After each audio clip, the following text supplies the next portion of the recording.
औरंगाबाद के Igatpuri railway station पर रुकी। ट्रेन यात्रियों से खचाखच भरी हुई थी। तभी अचानक 4 बदमाश ट्रेन में आ घुसे। वे स्लीपर कोच के D2 डिब्बे में घुसे थे। पहले तो किसी को भी भनक नहीं लगी कि ये बदमाश है या कोई साधारण यात्री।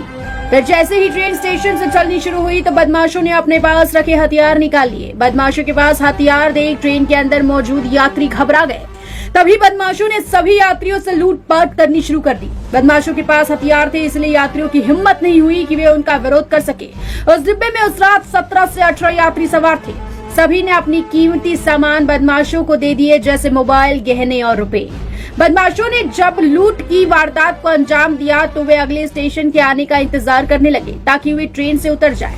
लेकिन अगला स्टेशन को अभी आने में वक्त था।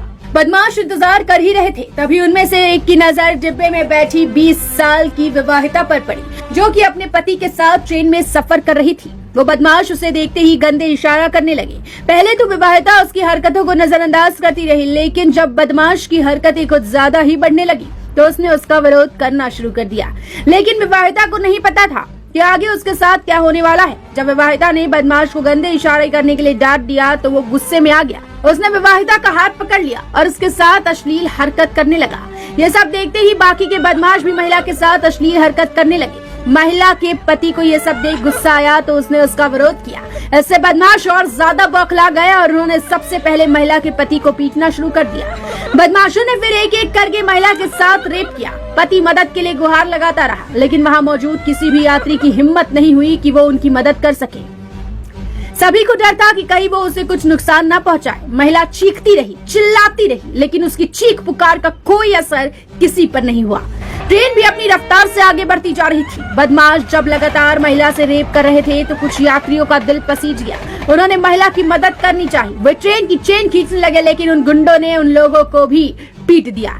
किसी भी यात्री के पास फोन भी तो नहीं था, क्योंकि सभी लोगों के फोन बदमाशों ने जब्त कर लिए थे। ऐसे में कोई यात्री पुलिस को सूचना देता भी तो कैसे। इस तरह ट्रेन दौड़ती रही और महिला का रेप होता रहा। लाचार पति बदमाशों से गुहार लगाता रहा कि उसकी पत्नी को छोड़, लेकिन बदमाशों पर कुछ असर नहीं हुआ। बता दें, आसपास के डिब्बे में बैठे यात्रियों को भी इसकी भनक नहीं लगी, क्योंकि डिब्बे के दोनों तरफ बदमाश खड़े थे। वो कुछ बहाना बनाकर किसी भी यात्री को अंदर ही नहीं आने देते। फिर इसी तरह आगे कसारा स्टेशन आया। बदमाशों ने सभी यात्रियों को कहा कि अगर किसी ने भी शोर मचाने की कोशिश की तो अच्छा नहीं होगा। फिर ट्रेन जैसे ही स्टेशन पर रुकी, एक यात्री ने हिम्मत करके स्टेशन पर मौजूद GRP के जवान को इशारा किया कि वो लोग खतरे में हैं। जवान भी इशारा समझ गया। उसने चिल्लाते हुए कहा कि हमें बचाओ, जान खतरे में है। बता दे, तब तक बदमाश ट्रेन से उतरे नहीं थे। वे बस सही समय का इंतजार कर रहे थे। तभी जवान ने GRP के अन्य जवानों को इसकी सूचना दी। बिना मौका गवाए सभी जवान ट्रेन के उस डिब्बे में चढ़ गए। जवानों को इस तरह डिब्बे में चढ़ता देख 4 बदमाश वहां से फरार हो गए, लेकिन बाकी बचे 4 बदमाशों को पुलिस ने गिरफ्तार कर लिया। बदमाशों के गिरफ्तार होते ही पुलिस को यात्री ने सारी घटना बताई, जिसके बाद GRP के जवानों ने विवाहिता और उसके पति को सबसे पहले अस्पताल पहुंचाया। इस मामले से हर कोई सदमे में है। Bureau report.